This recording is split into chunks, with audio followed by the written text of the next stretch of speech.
Hello dear learners, this is Dr. Sedhupathy, Assistant Professor, Department of Artificial Intelligence and Data Science, Dr. SNS College of Arts and Science, Coimbatore. So today the topic for the discussion will be deadlock detection in operating system.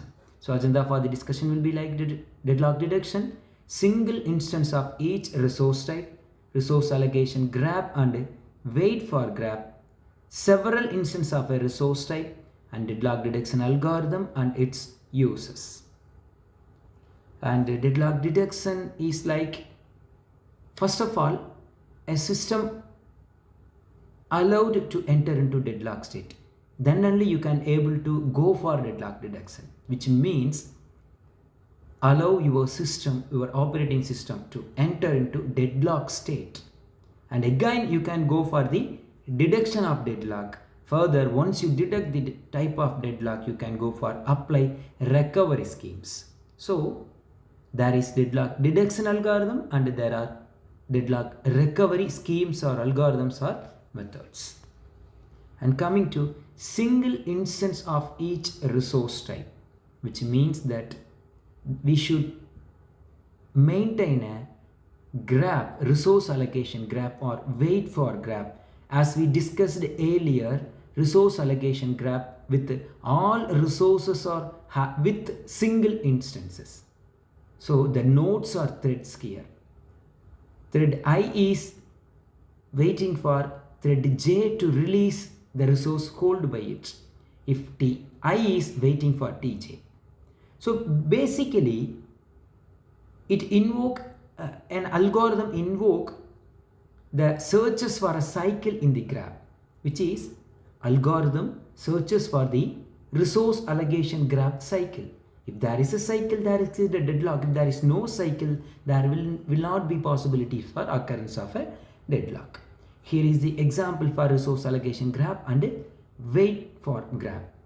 The left side graph represents the different types of resources and the threads or tasks. There are 5 resources as well. There are 5 tasks.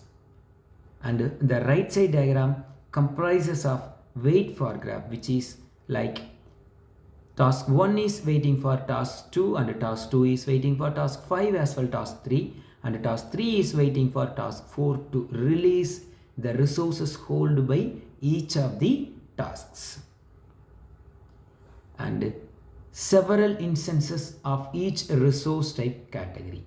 Here the availability of resources may be stored in a vector of length m. The m indicates the number of available resources of each type, and allocation is like a n cross m matrix which defines the number of resources of each type currently allocated and to each thread. And the another matrix called request matrix, which is a n by m matrix which indicates the current request of each thread. If a request of ith and jth value equal to k, then the thread Ti is requesting k more instances of resource type j. And the deadlock detection algorithm let work and finish the vectors of length m and n respectively, which initializes work is available, and for I equal to 1 to n allocation, then finish the highest job is false, otherwise finish I is true. For finding an index I such that both finish of ith task equal to false and as well request of T ith, which means task ith is less than or equal to work. If no such I exists, then go to step 4.